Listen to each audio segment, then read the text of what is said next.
Hello, welcome back again to our YouTube channel that is the Brainypedia skills. और मैं हूं आपकी biology की टीचर और हमने अपना शुरू किया है बॉटनी के क्वेश्चन सीरीज। ओके, सो नीट एग्जाम से पहले हम कुछ क्वेश्चंस हैं जिनको डिस्कस करने वाले हैं।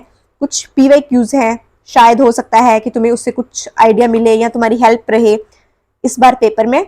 सो उनको हम अभी यहाँ पे डिस्कस करने वाले हैं। ओके, तो अगर हम बात करें, हमारा फर्स्ट क्वेश्चन है, जस्ट गिव मी 1 सेकेंड। हमारा फर्स्ट क्वेश्चन है the plant part which consist of 2 generations, one within the other. Okay, so pollen grain inside the anther, A option. B, germinated pollen grain with 2 male gametes, seed inside the fruit and embryo sac inside the ovule. हम इस question को I think पहले भी discuss कर चुके हैं। That is the option इसका होएगा, आई थिंक इसका ऑप्शन सी है, दैट इज ए और डी। और आई थिंक हमने इसको डिस्कस कर लिया है एक बार, सो इसलिए मैं इसको एक बार इस पे आगे हट रही हूँ। मैं हमने ये भी कर लिया था आई थिंक। ओके, यहाँ से डिस्कस करते हैं। हाँ, यही क्वेश्चन से डिस्कस करते हैं I think. Just give me 1 second. Okay, so question है which one of the following statement regarding post fertilization development in flowering plant is incorrect? Which one of the following statement regarding post fertilization development in flowering plant is incorrect? Guys, options तुम्हारे सामने है, answer जो भी है वो मुझे comment section में बता दो। Zygote develops into embryo or central cells develop into endosperm, ovule develop into embryo sac or ovary develops into fruit. Which one of the following statement regarding post fertilization development in flowering plant is incorrect? Post fertilization की incorrect क्या रहेगी? Obviously ovule develop into embryo sac is incorrect. Zygote develop होएगा embryo में, सही है। Central cell जो है वो भी एंडोस्पर्म में जाएगा, ये भी सही है। ओवरी डेवलप होएगी किसमें? फ्रूट में। ओव्यूल डेवलप होते हैं फ्रूट्स में, ये भी सही है, but ovule develop into embryo sac is wrong, क्योंकि ओव्यूल किसमें होते हैं? सीड्स में। Okay, so option C is incorrect. I hope सबका आंसर ऑप्शन सी होगा। चले नेक्स्ट क्वेश्चन की तरफ मूव करें। Okay, so persistent nucleus in the seed is known as, persistent nucleus in the seed is known as, options तुम लोगों के सामने है guys. What is the answer? persistent nucleus in the seed is known as, yes, perisperm. Perisperm is the persistent nucleus. Okay, so चले next side. एक second, yeah.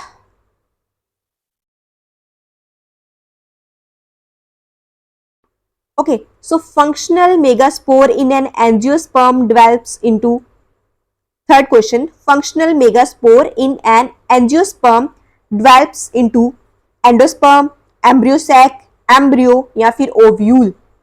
What is the answer guys? Please let me know in the comment section. functional megaspore in the angiosperm वो किस में develop होएगा? Yes, सही सोच रहे हो। क्या आंसर है? Embryo sac is the correct answer. अगर हम बात करें attractants and rewards are required for, क्या वो एंटोमोफिली के लिए चाहिए? एंटोमोफिली इज इंसेक्ट की pollination, hydrophily is water pollination, cleistogamous वही फ्लोर क्लोज वाली, और एनिमोफिली इज विंड पॉलिनेशन। तो अट्रैक्टेंट और रिवॉर्ड्स हमें कौन सी पॉलिनेशन के लिए चाहिए होते हैं? Options are in front of you guys, please give me your answers. Yes, entomophily, that is the pollination by insects. उसमें क्या होता है? अट्रैक्ट, उसमें इंसेक्ट को अट्रैक्ट करने के लिए फ्लोर्स होता है, वो कलरफुल शो करता है खुद को, अरेंजमेंट ऑर्डर्स क्रिएट करते हैं ताकि वहां पे फ्लाइज या इंसेक्ट क्या हो? अट्रैक्ट रहे। ओके, और क्या फ्लोर को क्या मिलता है? नेक्टर्स प्रोवाइड करते हैं। ठीक है, फ्लोर इंसेक्ट को नेक्टर प्रोवाइड करते हैं, दैट इज बाय एंटीमोफिली। ठीक है, नेक्स्ट स्लाइड पे चले। ओके, सो अगर हम बात करें, पोलन ग्रेन्स को हम स्टोर कर सकते हैं सेवरल ईयर्स तक। पोलन ग्रेन का जो स्टोरेज है वो कैसे पॉसिबल है? ड्यू टू उनके ऊपर जो एक कवरिंग प्रेजेंट थी, दैट इज दी स्पोरोपोलिनिन। ठीक है, अब हम उसको कैसे स्टोर करते हैं? अगर हमें किसी भी चीज को स्टोर करना है तो प्रोसीजर सेम है, that is in liquid nitrogen में, टेम्परेचर कितना होना चाहिए? -120, -180, सॉरी 80, -160 और 196। टेम्परेचर कितना होना चाहिए guys? Please let me no. Answers तुम्हारे सामने हैं, जल्दी जल्दी मुझे आंसर्स दे दो। Yes, answer is your 196 degree. Okay, 196 degree. Okay, so I think ये क्वेश्चन तुम्हारा सेम आ गया, फंक्शनल एम्ब्रियो मेगास्पोर वाला।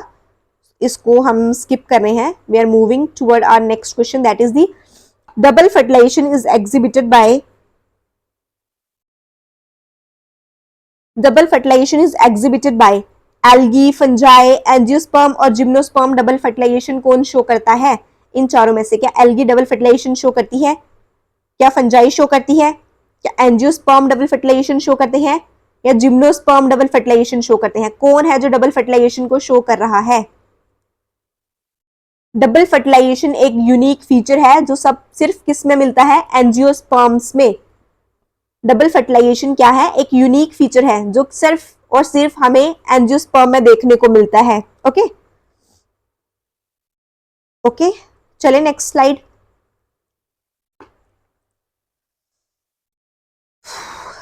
जस्ट गिव मी 1 सेकेंड बेटा।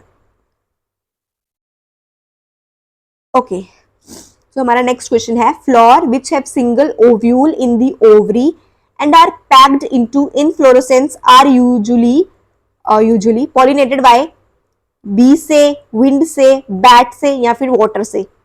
फ्लोर जिसके पास क्या है? सिंगल ओव्यूल है, कहां पे? ओवरी के बीच में। And are packed into inflorescence and are usually pollinated by bee से, विंड से, बैट से या फिर वाटर से। What is the answer guys? Let me know in the comment section, क्या आंसर है इसका? बी या विंड या बैट या फिर वाटर? तो या answer is wind, wind pollination. Okay, so answer is wind pollination. Okay, so majority of angiosperm क्या शो करते हैं? A small central cell is present in the embryo sac, egg has a filiform apparatus, there are numerous antipodal cells or reduction division occur in the megaspore mother cells। In majority of angiosperm क्या show करते हैं guys? क्या answer है तुम्हारे? Please let me know in the comment section. क्या majority of angiosperm क्या show करते हैं? Single central cell is present in the embryo. क्या सेंट्रल सेल जो था वो एम्ब्रियो सैक के बीच में प्रेजेंट था? एग के पास क्या फिलीफॉर्म apparatus थी? नहीं, वो किसके पास थी? सिरिंजिड्स के पास। सिरिंजिड्स के पास क्या थी? स्पेशल थिकनिंग थी, जिसको हमने फिलीफॉर्म apparatus बोला था। फिलीफॉर्म apparatus ही तुम्हारे पोलन ट्यूब को गाइड करता है कि वहां मेल गैमेट्स जो है वो कहाँ जाएंगे। ठीक है, क्या एंटीपोडल सेल? सिर्फ 3 ही तो थे, न्यूमरस कहाँ पे थे? अब रिडक्शन डिवीजन होती थी कहाँ पे? तुम्हारी मेगास्पोर मदर सेल्स में क्या होती थी? Reduction division. मियोसिस 1 होती थी, फिर 2 होती थी एंड फिर 3 होती थी। ओके, नेक्स्ट क्वेश्चन की तरफ मूव करें, चलें नेक्स्ट क्वेश्चन की तरफ।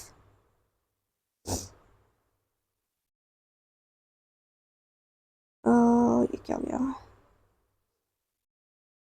या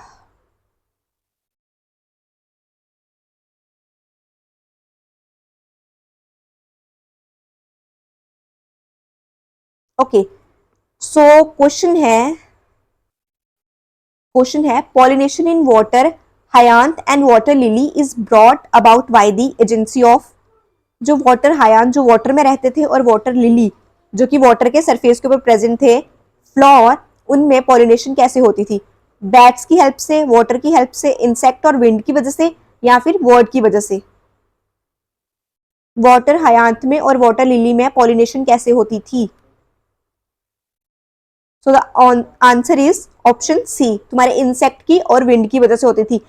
वाटर हयांत और वाटर लिली ऐसे प्लांट थे जो कहाँ रहते थे? वाटर के अंदर रहते थे, बट अगर हम इनकी पॉलिनेशन की बात करें तो वो हमेशा इंसेक्ट से या फिर विंड की हेल्प से होती थी। ओके ओके, मेनली इंसेक्ट की हेल्प से होती थी। ठीक है, ओके, सो अगर हम बात करें in the ovule of an angiosperm is technically equivalent to. The ovule जो किसमें है? एंजियोस्पर्म है, वो किसके इक्विवेलेंट है? मेगास्पोर के, मेगास्पोरेंजियम के, मेगास्पोरोफिल के या फिर मेगास्पोर मदर सेल के? वो किसके इक्विवेलेंट है?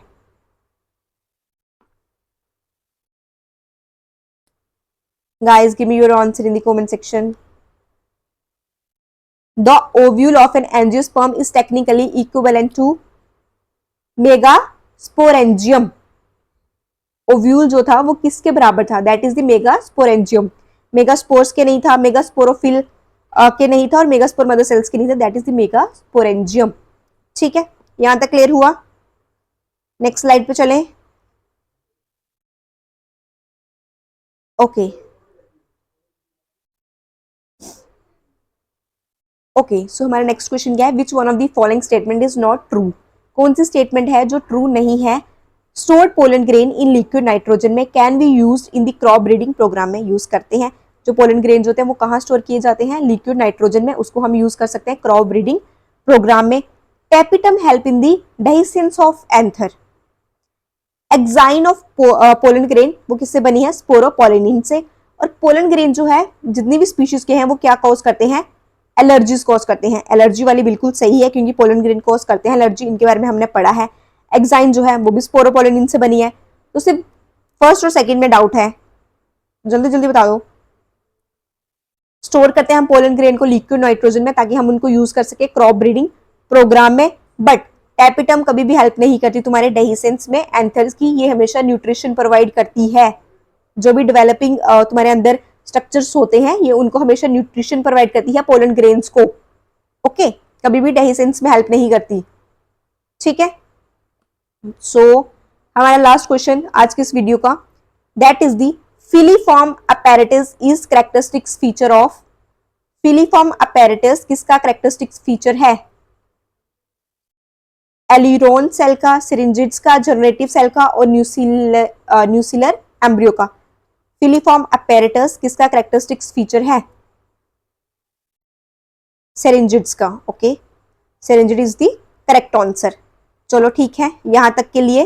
गाइस, कोई भी डाउट हो please let me know in the comment section. अगर तुम्हें लगा हो कि किसी क्वेश्चन की तुम्हें एग्जैक्टली एक्सप्लेनेशन नहीं मिली, क्योंकि मैंने बहुत कम क्वेश्चन को एक्सप्लेन किया है, तो अगर जिस भी क्वेश्चन की एक्सप्लेनेशन चाहिए होगी I will explain. Okay, so please let me know in the comment section. बाकी अगर वीडियो अच्छी लगी हो तो उसको लाइक, शेयर और हमारे चैनल को सब्सक्राइब कर देना. Bye bye.